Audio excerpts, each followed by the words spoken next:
tiger, iconic symbol of the wild, and an apex predator that we fear and admire.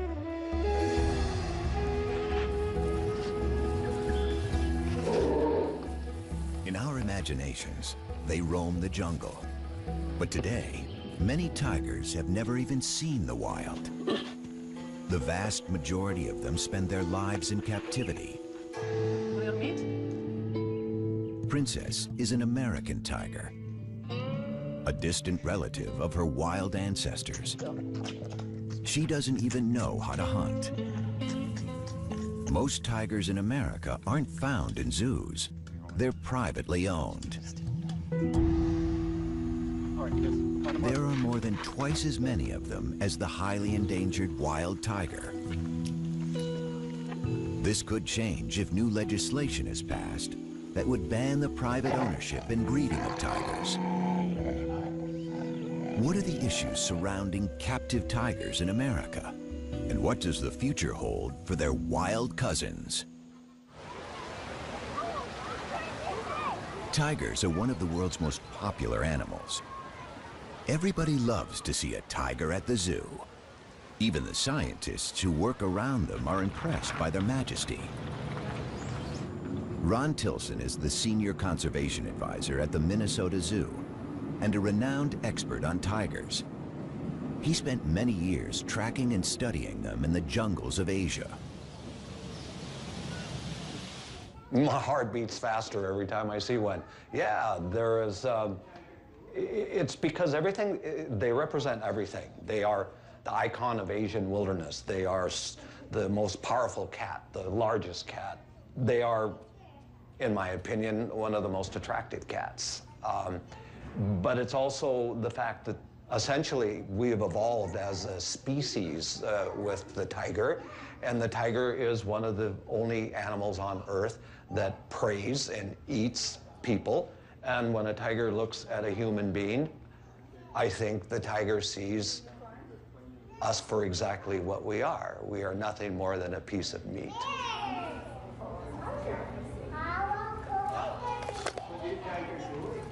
The tiger and the power it represents has always fascinated us. At the beginning of the 20th century, there were 100,000 tigers in the forests of Asia. The first tigers came to America as entertainers. Before zoos and circuses attempted to control their breeding, surplus animals found their way into private hands. Soon, everyone from the rich and famous to companies and sports teams wanted a piece of the big cat. For some Americans, like the character of Tony Montana in the movie Scarface, owning a tiger became a symbol of success.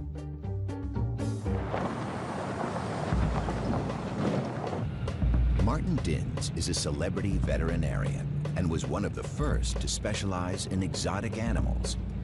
His talent and reputation led him to work for A-list stars like Michael Jackson and the magicians Siegfried and Roy. He witnessed firsthand the rise of the tiger population in America. The tiger pet phenomenon became a trend, I would say, in the early 60s. We could be driving in Beverly Hills and see a person driving a convertible with a tiger sitting up in the back seat. Or people owning a Jaguar, a big Jaguar, driving around in their Jaguar with it. There were no import restrictions. There were no restrictions on the sale out of a pet shop of these kind of animals. You know, a little tiger cub is nice and cute, so people thought it would be fashionable. It was unique. They could show it off, and it was trendy then. The pet tiger phenomenon may have existed briefly in other parts of the world, but it never had the dimensions it's taken on in America. In the 1970s, actress Tippi Hedren, the star of Alfred Hitchcock's The Birds, embarked on an unusual film project. She starred in the movie Roar, where actors and crew members rubbed shoulders with dozens of lions and tigers. I can't believe we did all that we were foolish enough to do it. So many of us were hurt. you know, that it was, you know, insanity. It was truly insane here. Tippi Hedren radically changed. She converted the Roar movie set into the Shambhala Preserve, a sanctuary for abused and neglected big cats. Her strong stance against private ownership has drawn attention to the issues facing captive and wild big cats. In the wild, tigers are threatened by habitat destruction and human encroachment. They've been hunted and poached for their skins. Most of all, they suffered from the illegal trade of their parts for use in traditional medicine. 97% of the species have been wiped out over the last 100 years. And with only 3,200 wild tigers left, they are facing a total crisis. Well, just about everything has been tried, and just about everything has failed. Everyone is trying to think through how to go about making a future for tigers, and the bottom line is that we've failed in every example. There is no one place you can put your finger and say, aha, here's the magic formula on how to save tigers. Tigers have been on the endangered species list since it was established. In 1973, it became illegal to import tigers born in the wild. So the tigers living in the United States today are American, born and raised. The population of captive tigers has been steadily growing. In the wild, a female spends a couple of years teaching her 3 or 4 cubs how to hunt and fend for themselves. But in captivity, she can breed every year. Today, most American tigers are privately owned, and some people still keep them as pets. Susanna Kukol and Scott Shoemaker live in the small town of Pahrump, Nevada, with their 6 tigers. Hi, baby. I know. Mama's girl, huh? If your definition of pet is something you throw food at and it's nice and docile, okay, then that's not a tiger. That's my girl. That's my girl. Oh, that's my girl. In the cage, it's just fun. Outside, that's when it's like, okay, we are going for the walk, we are gonna go for the training. So outside is like you are in school. In the cage, it's, okay, it's their place, it's their home. Oh, somebody's being cute. So basically, that's the golden rule. You don't push them into any serious training in the cage, and you never ever turn the back on a tiger. But not all captive tigers are pets or collector's items. Some private owners see themselves as conservationists and believe America is the tiger's Noah's Ark. Patty Perry runs her own Center for Conservation and Education in Southern California. She is also the vice president of the Feline Conservation Federation, the largest organization promoting private ownership and breeding of captive exotic cats in the United States. It's far from perfect, but in our world today, we have to have captive breeders, private captive breeders. We have to have private educators, because the zoos can't do it all. You don't get that kind of contact and that kind of one-on-one at a zoo. They have been poached, they have been hunted for their pelts and for their internal organs, and we have very, very low populations. This is Prana, the standard. The snow white is Vishnu. This is my little red-headed stepchild, and this is the one, the golden tabby. He's gonna be our biggest tiger here. The tigers is very much an emotional bond. They respond emotionally. I got them all as babies, so I bottle raised them. So there is that connection. You know, they identify me as, you know, mom with the milk.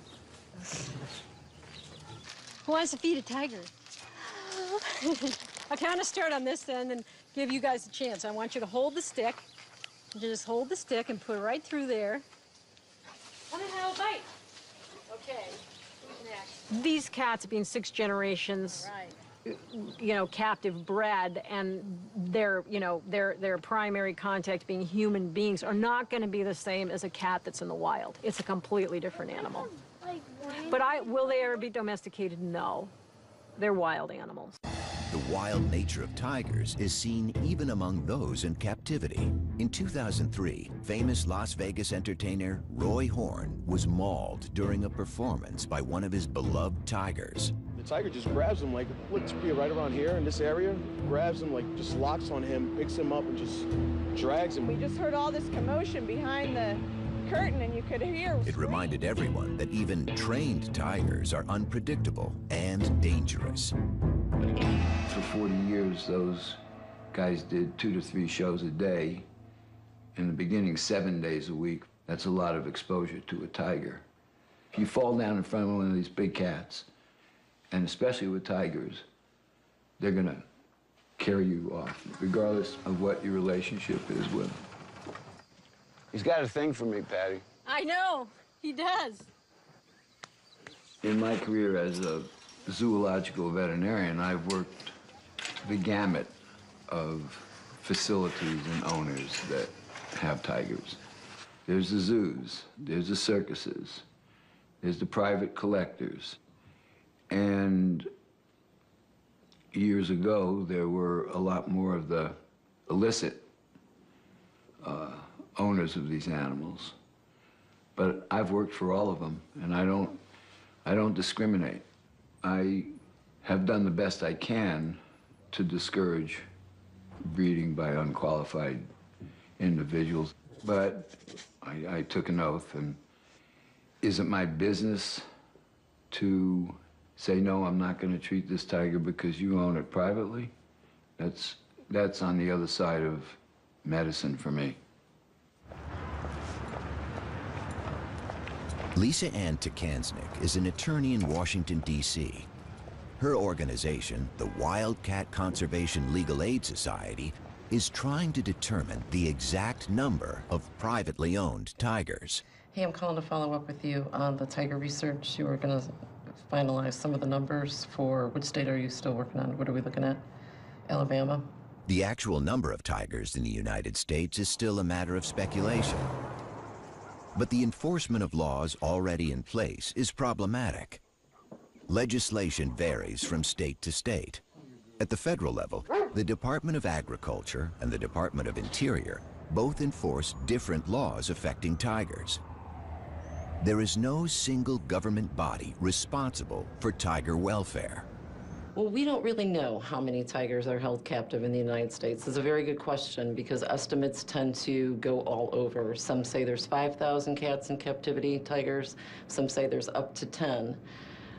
The problem with the numbering system is that the 2 federal agencies that are there to enforce our Endangered Species Act and the Animal Welfare Act don't know how many tigers are out there, which is very troubling because we need to get a handle on the number of cats. As hard as it is to imagine, big cats can be found everywhere, even on the 5th floor of an apartment building in the heart of New York City, like on an October day in 2003. This police video shows Ming, a full-grown 325-pound tiger, left home alone by its owner in Unit 5E of a Harlem apartment building. If the number and the location of big cats is a source for concern, a larger concern might just be the irresponsible owners. Screening for them remains difficult. In 2005, near the Ronald Reagan Presidential Library in Moore Park, a stunning example of human-tiger conflict occurred. I saw a tiger right there, just real slow, huge. He was about this high up to the fence. Newly retired George Gross was the incident commander at the California Fish and Game Department. For more than 3 weeks, he chased a tiger on the loose in a residential area. He got no help from the cat's owner, and on a February morning, he had a difficult decision to make. Basically, this was like a city living in fear for a month because somewhere there was this large tiger running around in their neighborhood. We didn't see it for quite a while, but we knew it was in here. So when it climbed out, it was like it came out of nowhere. All of a sudden, everybody could see it, and it started walking around quite slowly through the grass. You know, I was within 150 yards of it. First thing I thought was, like, what a majestic animal. This thing's beautiful. But then, you know, I came back in, it's like, but I have this job to do too. So it started walking towards me, and then it started going up a trail. I sat there and said, I can't have it up here on the soccer field, baseball field, and our opportunity to take a shot really diminishes. So that's when I gave the order for people with rifles to, if they had a clean shot, to take the shot. The male tiger, weighing as much as 600 pounds, was taken from the hills near the Ronald Reagan Presidential Library by wildlife officials who say they had no choice but to kill it. I've always felt that I, unfortunately, made the right decision. And, you know, to be honest, is the first thing I did was pat him and say I was sorry. Because I knew I didn't want to kill him. George Gross was not the last law enforcement agent faced with such a decision.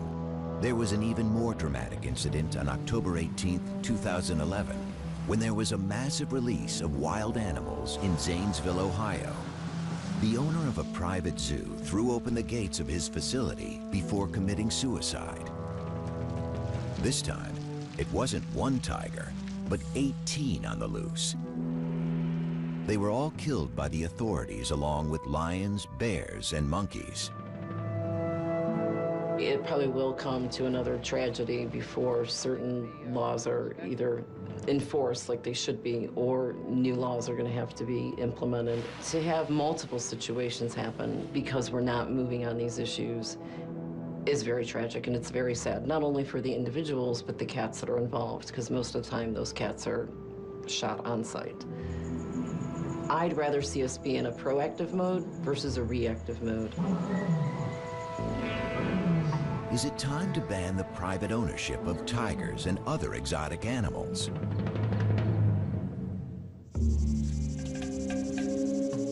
"26 states banned the private ownership of tigers, but in many states, it's still legal to own and breed them if you have a permit.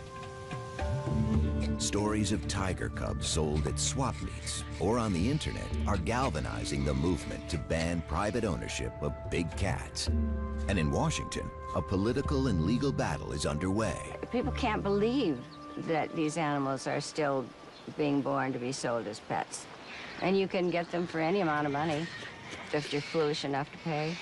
And when you see those little cubs, they're cute. But by the time they're 7 months old, they are tearing up your house and taking a pretty good chunk out of you, because they don't have a 400-pound mom to say, knock it off, nor do they have any siblings with whom to play. So you become the sibling, and they're tough. You're dealing with an apex predator. They are top of the food chain, one of 4 of the most dangerous animals in the world. And yet our government says that's okay, and they will even give a permit to have these apex killers in somebody's backyard. It's very wrong. Tippi Hedren decided that something needed to be done and contacted her congressman. She successfully proposed a new law to prevent taking big cats across state lines, but this was just the beginning. So I took a bill to Washington in 2003. It was simply to stop these animals moving from one state to another. And it took 2 years. It was called the Captive Wildlife Safety Act. It was sort of a precursor to the bill that I am ultimately, my goal is to have a bill that will stop the breeding of all of these animals to be sold as a pet or for financial gain. Tippi Hedren isn't alone in her quest to end the private ownership and breeding of tigers. Conservation organizations fear that the captive population of American tigers could contribute to the lucrative global trade in tiger parts for traditional medicines. For now, tiger farms in China and poaching are the main source of parts. To have a state law, and we have 50 states, banning breeding of tigers in captivity would be too problematic. And it's easier to make it a federal regulation. Then we don't have 50 different laws that could have as many different exemptions, so it's easier to do it at the federal level. The private ban is really focused on going after the individuals or these backyard breeders that are sort of out of the radar. Many private owners who have all their permits believe they have every right to keep tigers. Well, the possibility of a federal ban would be a nightmare. There are more and more and more restrictions all the time. All the time. More and more regulations and more restrictions. You have to, again, you have to be organized. You have to have lobbyists. You have to present your side of it to the right people. It's a political thing. It's a money thing. The organizations pushing for the ban are also concerned about tiger welfare. Even federal agencies have set very low standards of care. A 3x3 meter cage is the minimum requirement. Tammy Tees manages the Wildcat Sanctuary in Minnesota. She has heard countless stories of abused animals and careless owners. Most of the animals, including the tigers at the sanctuary, come from people who think a tiger would make a good pet. We hear all the stories. It got aggressive. It turned on me. I can't find vet care. I lost my homeowner's insurance. You know, I didn't know it'd get this big. I didn't know it'd eat this much. And we tell people a wild animal is not a pet, and it never should be kept as one. Titan behind me, that tiger was illegally owned and should have been seized under the state law. Had he been seized prior to that, his owner would still be alive today. Stopping people from acquiring and breeding tigers motivates animal rights defenders and conservationists, but private breeders defend their practice by saying that if tigers were to go extinct in the wild, it would be better to have captive tigers than none at all. This view is highly controversial. My question is, if you ban these animals, we can no longer keep and breed them, so they will be extinct in captivity. Now they go extinct in the wild. What have you accomplished? You killed the species.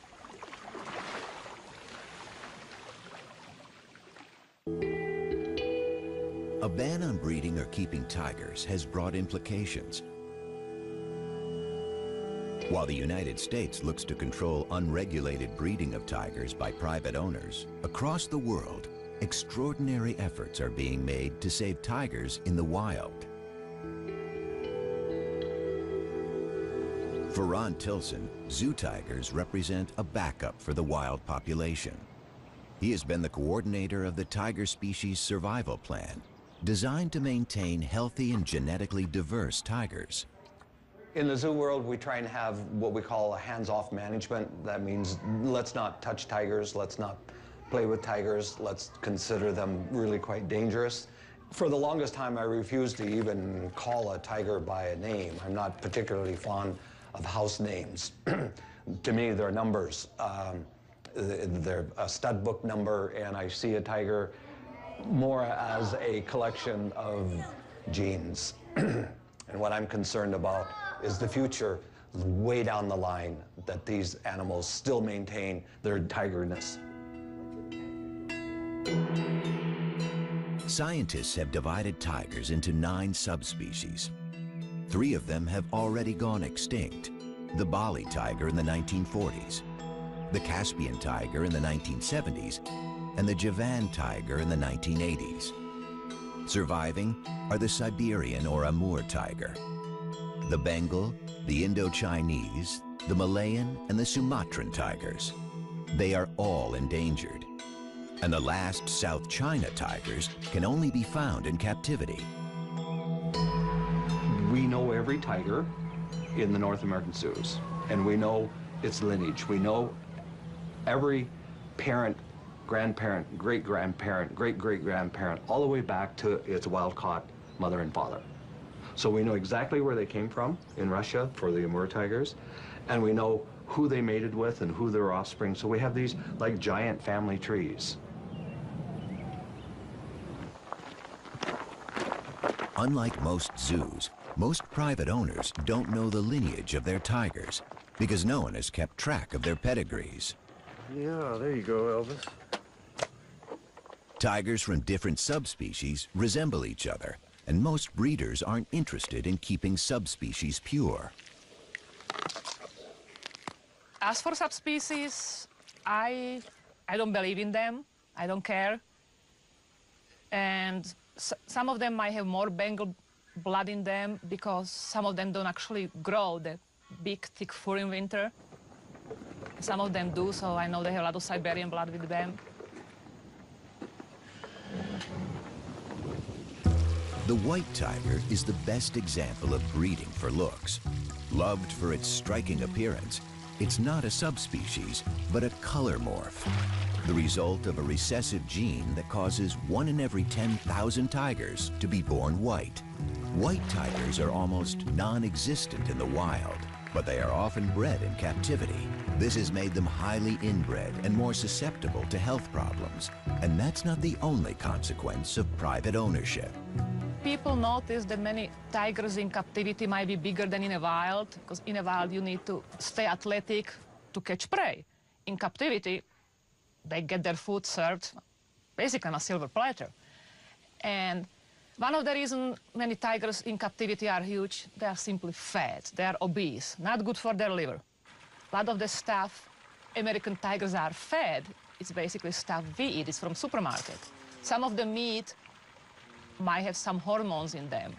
The other theory is some breeders might selectively breed for bigger size because it looks impressive on display. Huge tiger, it looks more impressive than small tiger. Might be simply because they just don't exercise as much as the ones in the wild, because any cat, even in the wild, if they don't have to move, they don't move, they sleep. The scientific community has labeled these tigers as generic. They look like tigers, but are they really?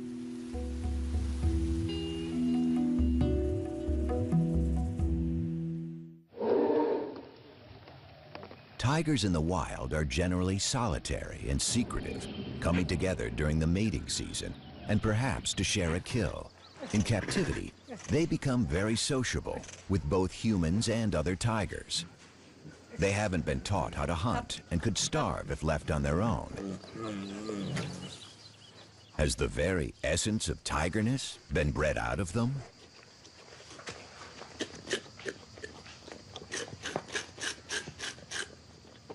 What we do know about subspecies, legitimate subspecies, is that we know what their genetic makeup is according to molecular biology. Okay, it can be defined. And that is why the private ownership tigers, they will never contribute to the conservation of wild tigers, simply because, not because they're not a tiger, because in a sense they are a Panthera tigris. That's the Latin name for what a tiger is. But they've lost their tigerness. They've lost their tigerness, and what we mean by that is they have been inbred and crossbred to the point where no one knows what their lineages are, and everyone knows the more inbreed you have, the greater risks or susceptibility to diseases. You become less fit, and when you become less fit, your ability to survive in the wild becomes negligible.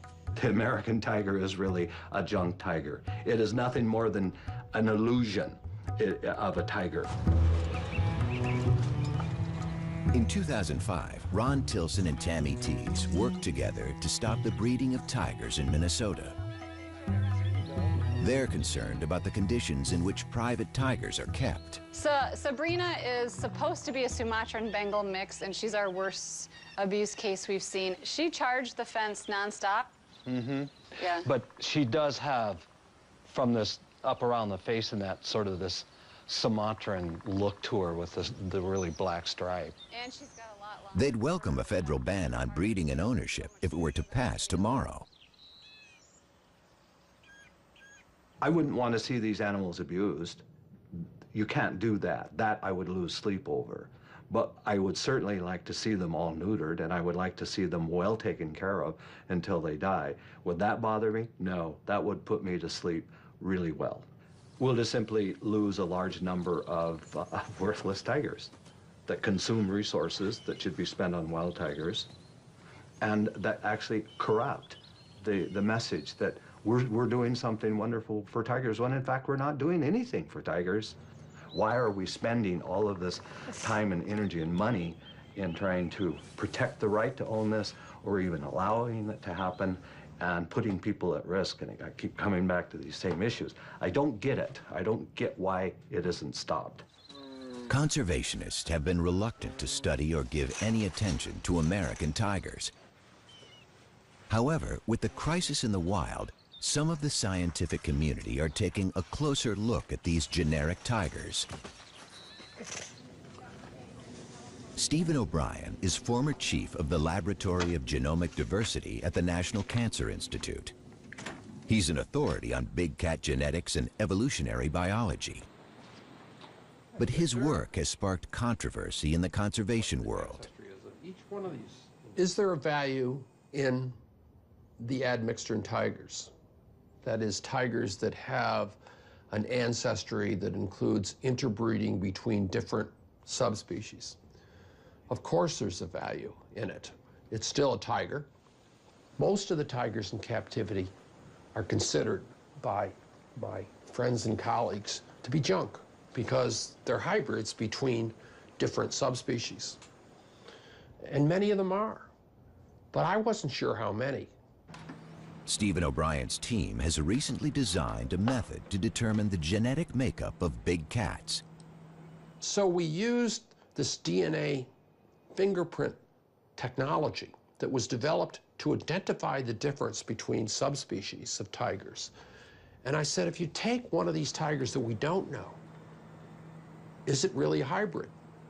Well, what we found was that many of them are indeed pure subspecies. They were either Bengal, or they were Amur, or they were Sumatran, or one of the living subspecies. I think the captive population should not be discounted. Good. Nice. The reassessment of these generic tigers has led to another exciting discovery. Not only are some of them purebred subspecies, they also have a rich genetic diversity, as rich as in the wild population. Since their ancestors were taken from the wild when tigers were thriving, some captive tigers have retained many characteristics, perhaps now lost in wild tigers.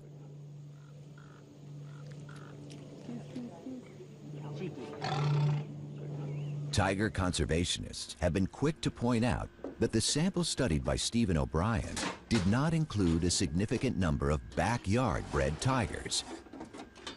Still, he believes that each tiger counts. My personal feeling about it is we're backing up a tiger population in the wild that is not doing very well. And to tell you the truth, I'd rather have the animal alive in a few hundred years than simply lose it by exterminating all the captive animals, which is, one solution. Maybe that's not a reasonable thing.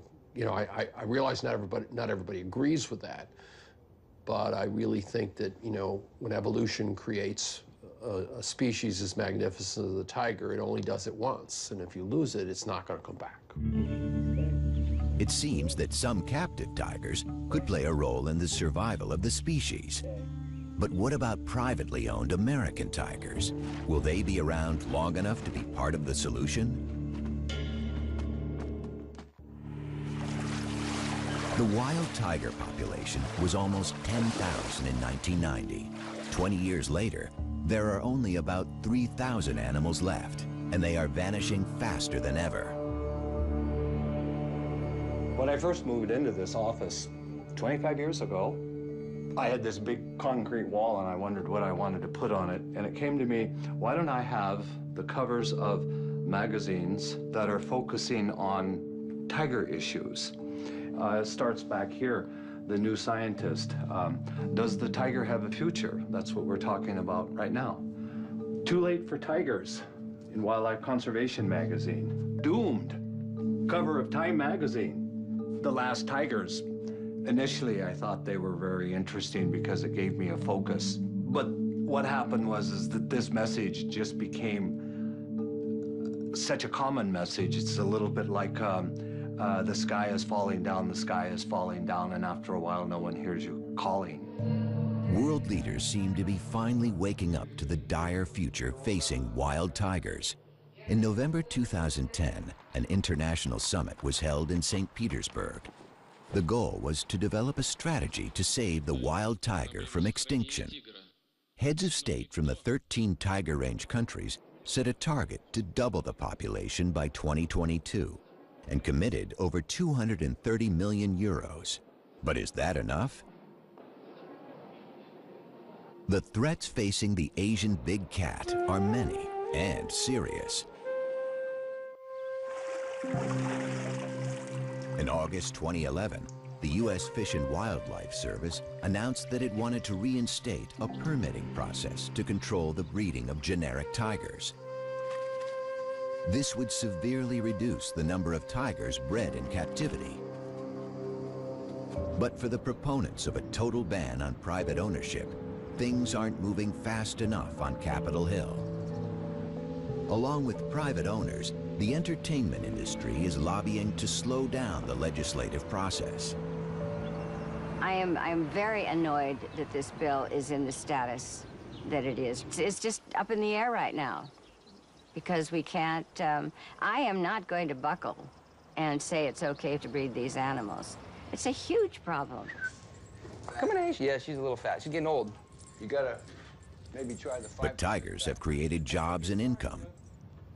They appear in movies. They are still popular in circuses. And there's even an industry that's created a special diet for them. In these days of economic turmoil, a ban that would cost American jobs isn't easy for a politician to support. To be honest, I really don't know what the federal ban will do because like so many of the federal regulations and the state laws, there's going to be exemptions carved out of a federal ban on breeding tigers and other big cats. So the circus industry could be exempt, entertainment could be exempt. It'll be a very long process because there's a lot of money involved. From the professional's standpoint, it's a sensitive issue because they're being regulated out of the business. And, well, from the owner's standpoint, it's a sensitive issue because they're attached to the animal. And they're emotional about it. Only recently, American tigers have come under scientific and legal scrutiny, and their fate raises many questions. But if the wild population is to double, animals bred in captivity will be required for the complex process of reintroduction. Even though conservationists have every reason to be pessimistic about the future of the tiger, there is still some hope. We're on the cusp of a new revolution in tiger conservation, and that is looking at reintroduction of captive individuals back into spaces where they once lived.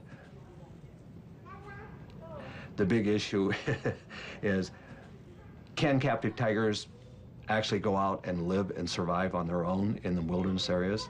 The honest answer to that is, don't know. There's some who say no, they have to be taught how to do this, and they learn from their mothers, and the mother can't teach them if there aren't natural prey. But in fact, all of these are little roadblocks. All of these can be taken care of and surmounted. Captive bred lions and cheetahs have been introduced into the wild in South Africa. This has encouraged Chinese officials. Today, South China tigers are being prepared in Africa for their reintroduction in China. Each generation will be released into a larger and wilder setting. They will learn how to hunt, teach their skills to their offspring, while having less and less contact with humans. But preparing tigers for their release is only half of the challenge. Experts know that wild tigers need space, and 250-kilo predators also need prey. Preserving the ecosystems of tiger range countries is as crucial as preserving the tigers themselves. That's why there are so few of these rewilding efforts.